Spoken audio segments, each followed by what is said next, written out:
Hello my dear students. So આજથી આપણે જે પણ ટૉપિક કરાવીએ છીએ એ બધા ટૉપિક ઇમ્પોર્ટન્ટ છે અને આ બધા ટૉપિક તમારે નોટબુકમાં લખવાના છે. ચેપ્ટરમાં આ પ્રકરણમાં જેટલી પણ બેઝિક માહિતી આપવાની હતી એ બધી માહિતી પૂરી થઈ ગઈ છે. હવે આપણે મેઇન ટૉપિક ઉપર આવીશું. એટલે આજનો આપણો ટૉપિક સ્ટાર્ટ થાય છે ઉદાહરણ નંબર 1.2થી. જુઓ, અહીંયાથી ફરીથી કહું છું કે જેટલા પણ ટૉપિક સ્ટાર્ટ થાય છે બધા ટૉપિક એકદમ ઇમ્પોર્ટન્ટ છે, બધા વ્યવસ્થિત તમારે લખવાના છે. હવે તમારી પાસે બધા પાસે લગભગ ટેક્સ્ટબુક હશે, ના હોય તો અત્યારે પૂરતી તમે મોબાઈલમાં ડાઉનલોડ કરી શકો છો ટેક્સ્ટબુક. બરાબર? શેના માટે? તો કે રકમ વાંચવા માટે. રકમ હું અહીંયા અત્યારે લખીશ નહીં. બરાબર? તો રકમ તમે ચોપડીમાંથી જોઈ લેજો. સોલ્યુશન આપણે કરાવી દઈએ છીએ. આ અત્યારે એક રકમ હું લખી દઉં છું, આજના દિવસ પૂરતું રકમ લખું છું, પછી તમે ચોપડી ડાઉનલોડ કરી લેજો. શું કહે છે કે એક પદાર્થમાંથી બીજા પદાર્થમાં દર સેકન્ડે 10⁹ ઇલેક્ટ્રોન જતા હોય તો બીજા પદાર્થ પર કુલ 1 કુલમ વિદ્યુત ભાર થવા માટે કેટલો સમય લાગશે? જુઓ, પ્રશ્ન ધ્યાનથી સમજો. શું કહે છે કે તમારી પાસે એક પદાર્થ છે, માની લો કે એ પદાર્થ છે આ રહ્યો, આ પહેલો પદાર્થ. એક પદાર્થમાંથી બીજા પદાર્થમાં દર સેકન્ડે આટલા ઇલેક્ટ્રોન જાય છે. એટલે આમાંથી ઇલેક્ટ્રોન નીકળે છે અને એ ઇલેક્ટ્રોન જાય છે આ બીજા પદાર્થમાં. રેડી? કેટલા? દર સેકન્ડે 10⁹ ઇલેક્ટ્રોન. એટલે એક સેકન્ડમાં 10⁹ ઇલેક્ટ્રોન અહીંયાથી અહીંયા જાય છે. તો આની ઉપર કુલ વિદ્યુતભાર કેટલો કરવાનો છે? 1 કુલમ. તો કે આની ઉપર વિદ્યુતભાર 1 કુલમ થાય એના માટે કેટલો સમય લાગશે? બરાબર? ચલો, તો દેખીતી વસ્તુ છે કે આ ઇલેક્ટ્રોન મેળવે છે. બરાબર? ઇલેક્ટ્રોન, દરેક ઇલેક્ટ્રોનનો એક વિદ્યુતભાર હોય. તો કેટલો હોય? તો આપણે લખીએ કે ભાઈ એક ઇલેક્ટ્રોનનો વિદ્યુતભાર કેટલો હોય? 1.6 × 10⁻⁻19 કુલમ. ભાઈ આપણે તો એમ ભણ્યા હતા કે ઇલેક્ટ્રોનનો વિદ્યુતભારમાં -1.6 × 10⁻⁻19 કુલમ આવે. તો મેં અહીંયા માઇનસ કેમ નથી લખ્યું? તો જ્યારે પણ આપણે દાખલા ગણીશું એમાં આપણે ઇલેક્ટ્રોનના વિદ્યુતભારના મૂલ્યની જરૂર છે અને મૂલ્ય હંમેશા ધન હોય. એટલે અહીંયા આપણે લખી શકીએ છીએ કે એક ઇલેક્ટ્રોનના વિદ્યુતભારનું મૂલ્ય કેટલું થાય? તો કે આટલું થાય. એક ઇલેક્ટ્રોન પાસે આટલો વિદ્યુતભાર છે. એવા કેટલા ઇલેક્ટ્રોન જાય છે? 10⁹ ઇલેક્ટ્રોન. બરાબર? તો એક ઇલેક્ટ્રોનના વિદ્યુતભાર, અહીંયા આપણે ફરીથી લખીએ કે એક ઇલેક્ટ્રોનનું વિદ્યુતભાર 1.6 × 10⁻⁻19 કુલમ છે. તો ટોટલ તમારી પાસે 10⁹ ઇલેક્ટ્રોન છે. આમનો કુલ વિદ્યુતભાર કેટલો થાય? રેડી?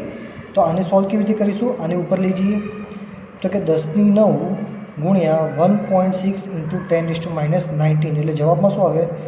1.6 × 10⁻10 કુલમ. તો આ થઈ ગયો તમારો કુલ વિદ્યુતભાર.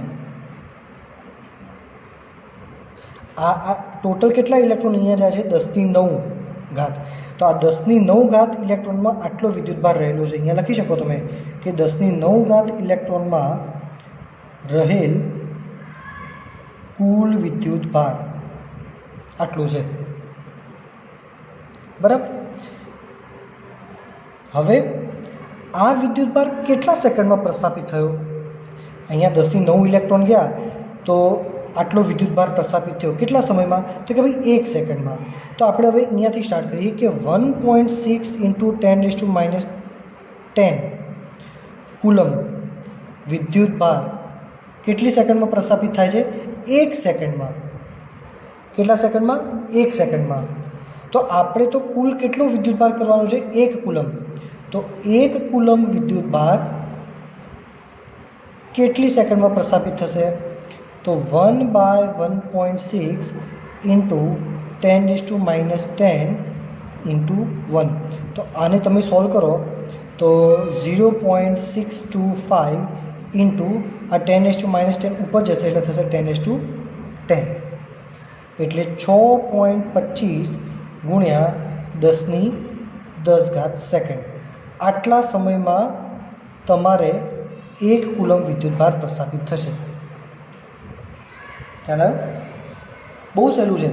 1 સેકન્ડમાં આટલા ઇલેક્ટ્રોન જાય છે, તો 1 ઇલેક્ટ્રોનનું મૂલ્ય આટલું, તો 10⁹ ઇલેક્ટ્રોનનું મૂલ્ય કેટલું? તો ટોટલ આટલો વિદ્યુતભાર ગયો અહીંથી અહીં. કેટલા સેકન્ડમાં? 1 સેકન્ડમાં. તો આટલા વિદ્યુતભાર માટે 1 સેકન્ડ, તો આપણે તો 1 કુલમ જમા કરવાનું છે. 1 કુલમ માટે કેટલી સેકન્ડ? તો આટલી સેકન્ડનો કુલ સમય લાગશે. બરાબર. હવે આપણી બુકમાં આ જે સમય છે એ વર્ષમાં આપ્યો છે, તો કેવી રીતે ફેરવી શકીએ? તો જુઓ, 6.25 ગુણ્યા 10⁻10.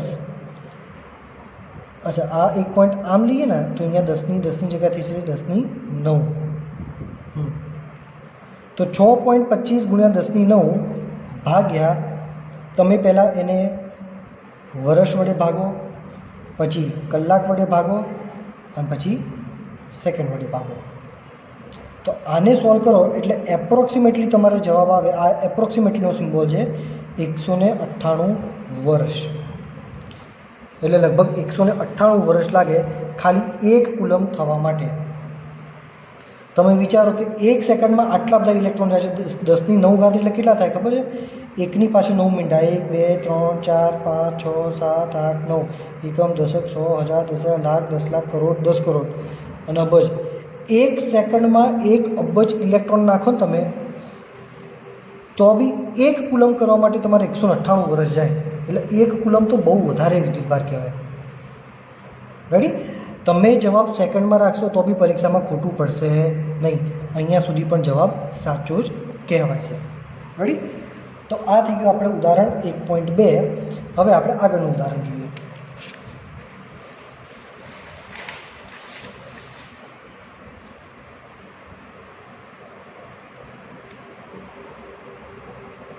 ઉદાહરણ 1.3. ચલો ધ્યાન આપજો. 1 પ્યાલા પાણીમાં કેટલા ધન અને કેટલા ઋણ હશે? પ્રશ્ન હું લખી દઉં છું કે 1 પ્યાલા પાણીમાં, હું દર વખતે પ્રશ્નો નહીં લખું, તમને ફરીથી કહી દઉં છું. તમારે તમારી રીતે બુક્સ જે છે એ સ્કૂલમાંથી લઈ લેવાની છે, અથવા તમારે સ્કૂલમાં અવાયું ના હોય તો તમારે તમારી રીતે મોબાઈલમાં બુક ડાઉનલોડ કરી દેવાની છે. ચલો, 1 પ્યાલા પાણીમાં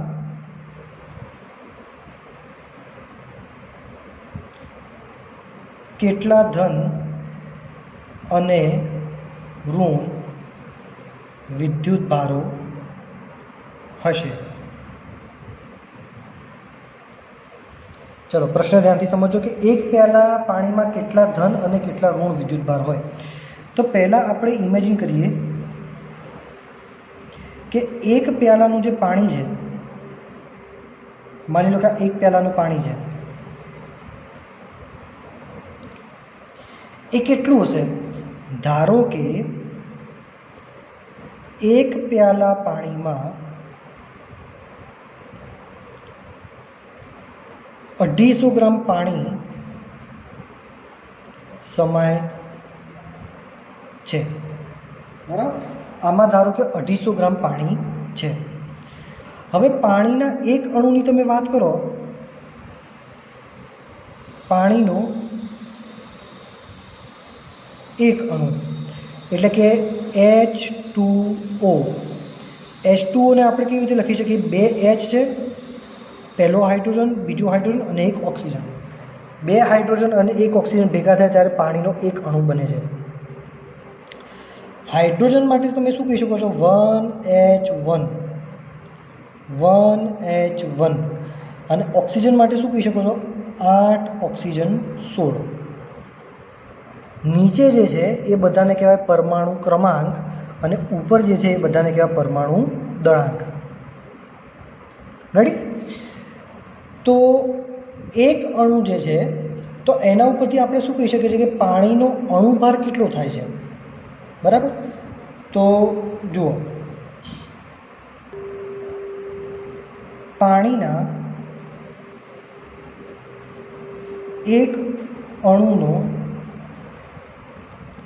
અણુભાર, આ ઉપરના જે છે બધા ભાર કહેવાય અને આ ક્રમ કહેવાય, 16, 17, 18. તો એક અણુનો અણુભાર કેટલો છે? 18 છે. તો આના ઉપરથી આપણે એવોગેડ્રો અંકનો ઉપયોગ કરીશું. શું થાય કે ભાઈ 18 ગ્રામ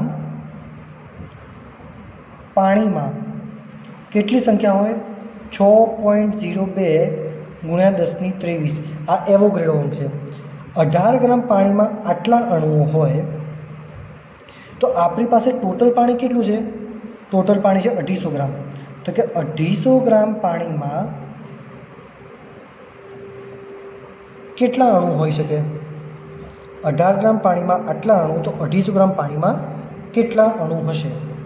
તો આપણે લખી દઈએ કે 250 ગુણ્યા 6.023 ઇન્ટુ 10⁻23 બાય 18. રેડી? ચલો આને આપણે સોલ્વ કરીએ. તો આને સોલ્વ કરીએ તો જવાબ આવે છે 83.65 ગુણ્યા 10⁻23. બરાબર? ચાલો, તો હવે 250 ગ્રામ પાણીમાં આટલા અણુ રહેલા છે. આ અણુઓની સંખ્યા 250 ગ્રામ પાણીમાં. ચલો, એટલે આ 250 ગ્રામ પાણીમાં કુલ આટલા અણુ છે. હવે એક અણુમાં કેટલા પ્રોટોન અને ઇલેક્ટ્રોન હોય? તો નીચે જે પરમાણુ ક્રમાંક છે ને, ક્રમાંક, આ ક્રમાંક ઉપરથી નક્કી થાય કેટલા પ્રોટોન અને કેટલા ઇલેક્ટ્રોન છે. કેટલા ક્રમાંક છે? 8 ને 9 ને 10. એટલે આનો પરમાણુ ક્રમાંક 10 છે. પાણીના અણુનો પરમાણુ ક્રમાંક 10 છે. માટે પાણીના એક અણુમાં 10 પ્રોટોન અને 10 ઇલેક્ટ્રોન છે. મેં તમને કીધું હતું કે જેટલા ધન હોય એટલા જ ઋણ હોય દરેકમાં. એટલે પાણીના એક અણુમાં 10 પ્રોટોન અને 10 ઇલેક્ટ્રોન હોય. તો એક અણુમાં 10 પ્રોટોન છે. આ પ્રોટોન એટલે ધન થયા, ઇલેક્ટ્રોન એટલે ઋણ થયા. જે આપણે શોધવાનું છે કે કેટલા ધન અને કેટલા ઋણ હશે, એ જ આપણે શોધવાનું હતું. બરાબર? તો ચલો, એક અણુમાં 10 પ્રોટોન, તો એવા આપણી પાસે ટોટલ કેટલા અણુ છે? આટલા અણુ છે. તો 83.65 ગુણ્યા 10⁻23 અણુઓમાં કેટલા પ્રોટોન? તો 83.65 ગુણ્યા 10⁻23 ગુણ્યા 10. એટલે આને તમે સોલ્વ કરો તો 83.65 ગુણ્યા 10⁻24 આટલા પ્રોટોન હશે. બરાબર? આ શું મળ્યું તમને? આટલા પ્રોટોન હશે. આપણે શું શોધવાનું હતું કે કેટલા ધન અને કેટલા ઋણ વિદ્યુત ભારો હશે. ચલો, તો આટલા પ્રોટોનની સંખ્યા છે. એક પ્રોટોનનો વિદ્યુતભાર કેટલો છે? 1.6 × 10⁻−19. તો કુલ વિદ્યુતભાર કેટલો થશે? માટે કુલ ધન વિદ્યુતભાર 83.65 ગુણ્યા 10⁻24 ઇન્ટુ 1.6 × 10⁻−19. તો આને સોલ્વ કરો તો જવાબ તમારે આવશે 1.34 ગુણ્યા 10⁻7 કુલમ. રેડી? એટલે કુલ આટલો ધન વિદ્યુતભાર છે અને આટલો બીજો ઋણ વિદ્યુતભાર હોય. રેડી? તો આ દાખલો વ્યવસ્થિત જોઈ લેજો. બહુ સહેલું જ છે. બરાબર? કારણ કે આમાં કશું છે નહીં. ધારવાનું છે કે પાણીના ગ્લાસમાં 250 ગ્રામ પાણી છે. બરાબર? એ ધારી લીધું. એક અણુ એટલે H2O નીચેનું જે પરમાણુ ક્રમાંક કહેવાય, ઉપરનું હોય પરમાણુ ભારાંક કહેવાય. ભાર કેટલો છે? 16, 17 ને 18, એટલે એક અણુનો પરમાણુ ભાર 18 છે. તો એનો અર્થ શું થાય કે 18 ગ્રામમાં આટલા અણુઓ હોય. આ ફિક્સ છે, જેટલો પરમાણુ ભારાંક હોય ને એમાં આટલા જ અણુ હોય. 18 ગ્રામમાં આટલા અણુ, તો 250 ગ્રામમાં કેટલા અણુ, એટલે તમને 250 ગ્રામમાં ટોટલ અણુની સંખ્યા મળી ગઈ. એક અણુમાં 10 પ્રોટોન હોય, તો આટલામાં કેટલા થાય? એક અણુમાં 10 પ્રોટોન, તો આટલામાં આટલા પ્રોટોન હોય. એક પ્રોટોનનો વિદ્યુતભાર 1.6 × 10⁻⁹, તો આનો કુલ વિદ્યુતભાર કેટલો? આટલો. પતી ગયો. આટલા ધન અને આટલા ને આટલા જ ઋણ. તો આજે આપણે અહીં સુધી રાખીએ છીએ. કંઈ ડાઉટ હોય વધારે તો ફોન કરી શકો છો, વોટ્સએપ પણ કરી શકો છો, સ્કૂલે આવીને પણ પૂછી શકો છો. Thank you very much my dear students.